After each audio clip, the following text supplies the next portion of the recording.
Réaction de Jordan Bardella à l'instant. François Bayrou vient d'annoncer la fin de son gouvernement miné par son immobilisme satisfait. Jamais le Rassemblement national ne votera la confiance à un gouvernement dont les choix font souffrir le peuple français. Nos compatriotes attendent une alternance et un retour aux urnes. Nous y sommes prêts. Ben, c'est terminé.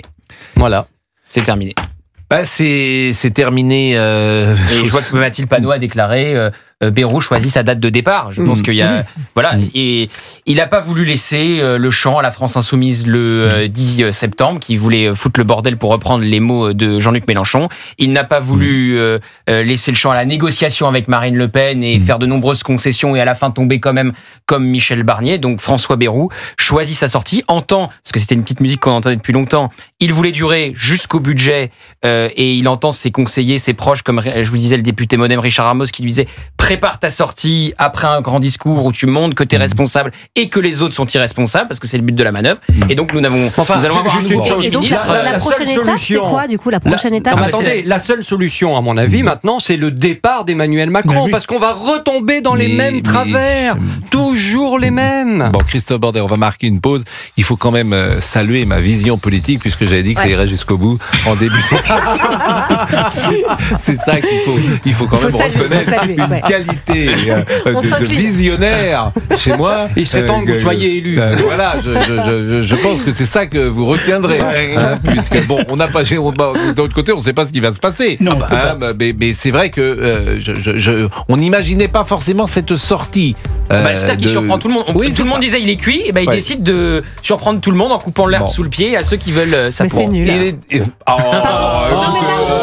Mais ce n'est pas courageux. Ce n'est pas courageux de préparer comme ça sa sortie pour éviter ensuite de dire que c'est les autres qui l'ont sorti. Mais quand on veut vous couper la tête, c'est samouraï. Vous faites harakiri. Non, mais je trouve que c'est ok dans la vie privée et entre amis, mais pas à un niveau étatique quand on attend des gens qui soient beaucoup plus solides que ça. Je n'ai pas compris le rapport entre la vie privée. Qu'est-ce que vous appelez entre la vie privée à la vie privée, en tout cas à mon niveau. Moi, si à mon niveau, je dis bon c'est bon, je lâche l'affaire. Vous n'allez pas vous faire harakiri. Non, mais je suis d'accord pour sortir. Je sors d'un jeu de poker, je sors d'un jeu de cartes, je sors si j'ai pas envie que les autres m'humilient, mais pas à ce niveau-là. Je suis désolée, ça n'est pas digne d'un Premier ministre. Je pense que vous ne serez pas censurée, Caroline Iturbide, en tout cas pas par nous. Nous ne sommes pas comme cela. Il est 17h14, à tout de suite. Pascal Praud et vous, c'est votre nouveau rendez-vous sur Europe 1 entre 16h et 18h. N'hésitez pas, appelez-nous 01 80 20 39 21. Appel non surtaxé. Europe 1. Pascal Praud et vous. Voilà, c'est fini. Ne sois jamais amer, reste toujours. Eh oui, François Bayrou a annoncé, c'est l'effet samouraï, nous dit Gauthier Lebret, c'est l'effet samouraï, il se fait harakiri. Bon, ça ne laisse, c'est important ce qui s'est passé, il faut le dire pour ceux qui arrivent peut-être à l'instant. François Bayrou demande donc le vote de confiance le 8 septembre, LFI votera pour faire tomber le gouvernement.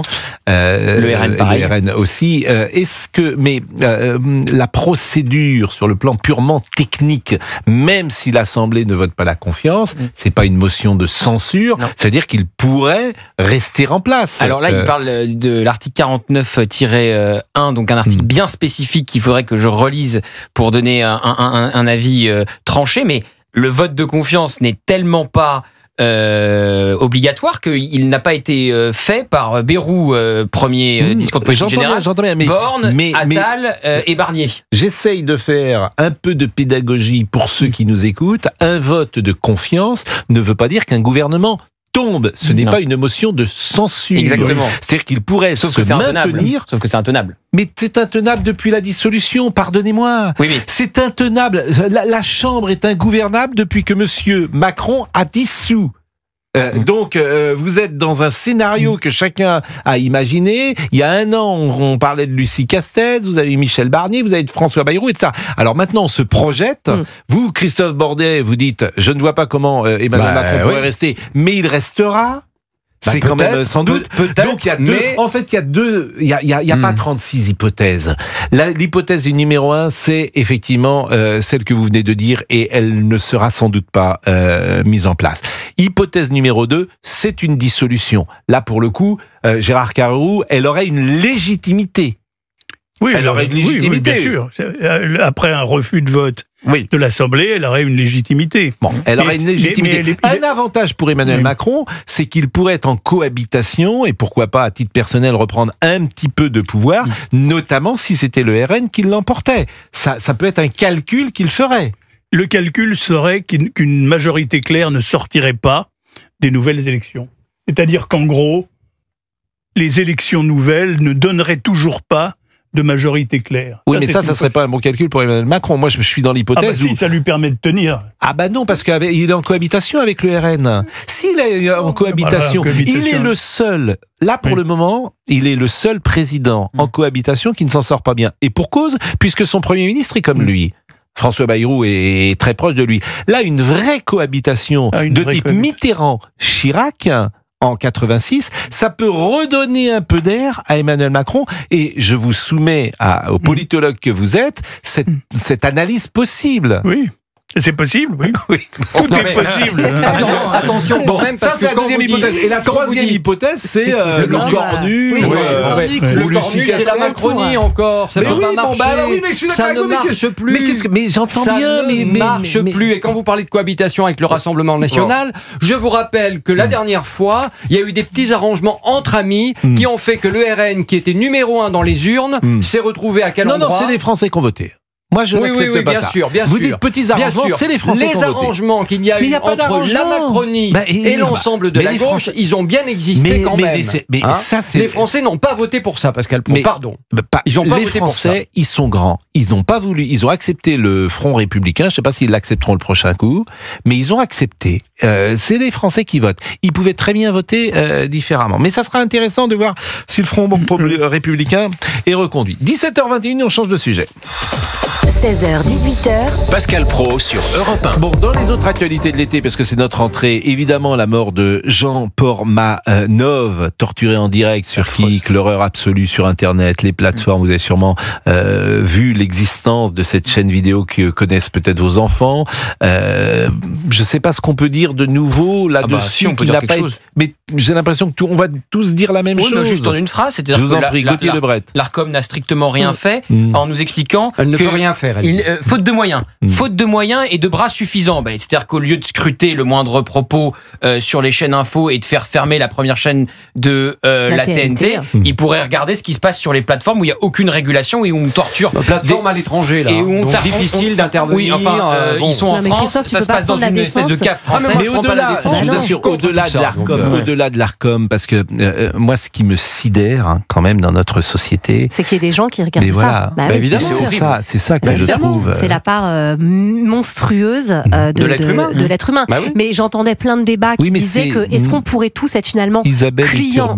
Alors, c'est génial ce que vous avez. Isabelle. Continuez à appeler Isabelle. Pardonnez-moi. Vous avez été formidable au 13h cet été. Caroline Iturbide. C'est vrai qu'elle était formidable. Le 13h, c'était génial. Caroline Iturbide. C'est le Pays Basque.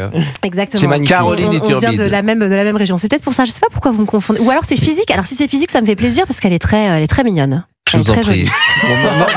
Si c'est possible, n'entrons pas. Je vous propose de ne pas aller sur ce terrain.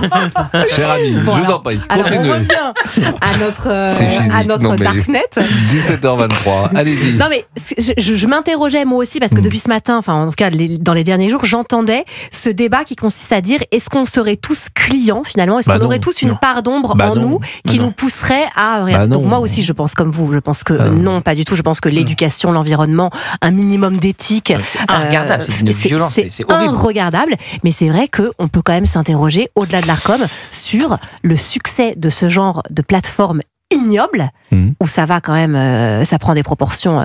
Oui, parce que c'est beaucoup de gens. Si c'est pas simplement quelques. Et il y a des personnalités qui sont intervenues, et notamment des footballeurs professionnels. Adil Rami. Voilà. Bon. Après, il y a des choses encore pires que ça, où on a vu aussi cet été sortir des études qui indiquent que les pédophiles, par exemple, demandent encore plus de sévices sexuels sur des enfants et qu'on multiplie encore les horreurs parce que ça leur fait plaisir de regarder des images comme ça. Mais là, on se dit, mais il n'y a personne pour arrêter ces gens-là. Ils ne sont pas identifiables. Je fais juste une parenthèse d'ailleurs avec l'affaire Epstein aux États-Unis, puisque vous y étiez, et Trump qui est régulièrement mis en difficulté, mis en accusation sur ce sujet. Là, franchement, je ne sais pas ce que ça peut donner. Les relations de Trump avec Epstein, elles sont connues depuis 10 ans. Ils avaient des propriétés l'un à côté de l'autre, ils étaient un peu copains, et ils faisaient la bringue ensemble. Donc voilà, au-delà de ça, je pense que c'est un pétard mouillé que même les démocrates n'arriveront pas, je pense, à faire grand-chose. Bon, cet été, c'était Gérard Carreyrou, vous l'avez reconnu, qui parlait à 17h24. Cet été, je dois vous dire que il y a eu beaucoup de violence, bien sûr, à Limoges, on s'en souvient, à Aurillac, et puis un homme poignardé de 7 coups de couteau dans la nuit de vendredi à samedi à Paris en voulant protéger dans le tramway sa compagne. Il se trouve que c'est notre consoeur de CNews, Isabelle Piboulot. Elle sera avec nous d'ailleurs ce soir à 20h dans l'heure des pros sur CNews, et elle était ce matin au téléphone. Je vous propose de l'écouter, Isabelle. La peur que j'ai ressentie vendredi soir est indescriptible. Quand je vous dis quand on dit qu'on a mal au cœur, parfois quand on entend une histoire triste, j'ai eu mal au cœur physiquement. Mon cœur me faisait mal de peur, d'inquiétude, d'effroi. Et j'ai très peur psychologiquement des semaines et mois à venir. Je vais être suivie, c'est prévu. Mais il faut savoir vraiment que dans ces moments-là, il y a la douleur physique, mais la douleur mentale aussi est terrible. Et pas seulement pour moi, c'est aussi pour nos familles. Parce que là, on est les protagonistes, on parle de nous, on parle de moi parce que je suis journaliste, mais il y a nos familles à côté, ma maman qui est loin, qui a peur pour sa fille, son enfant qui a failli mourir. Et imaginer que cet individu soit relâché, ça pour nous c'est insoutenable. Imaginez que la tentative de meurtre ne soit pas retenue, c'est insoutenable. Tout ce que je peux vous dire, c'est que il faut retenir que cet acte n'a rien à voir avec le fait que je sois une journaliste CNews. Ça n'a rien à voir avec du racisme, puisque j'ai pu lire tout et n'importe quoi sur les réseaux sociaux. C'est important ce qu'elle dit, d'ailleurs, elle n'était pas visée en tant que journaliste de CNews, puisque la personne ne savait pas évidemment où elle travaillait. Isabelle, ce matin, a évoqué son compagnon qui a été courageux.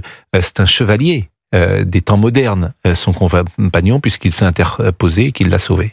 Mon compagnon est un homme très courageux, je suis fière de lui et j'espère que la justice fera son travail. Encore une fois, les secours, les policiers, les chirurgiens, tout le monde a été vraiment fantastique avec nous. Je tiens à les remercier grandement et maintenant la place à la justice. La pause à 17h27, Émilie Dès dans une seconde. Toutes les actualités dramatiques et puis parfois un peu plus légères. On essaiera notamment dans la dernière partie de cette émission de parler de choses un petit peu plus légères. Et à 18h ensuite, vous retrouverez l'excellente Laurence Ferrari. À tout de suite.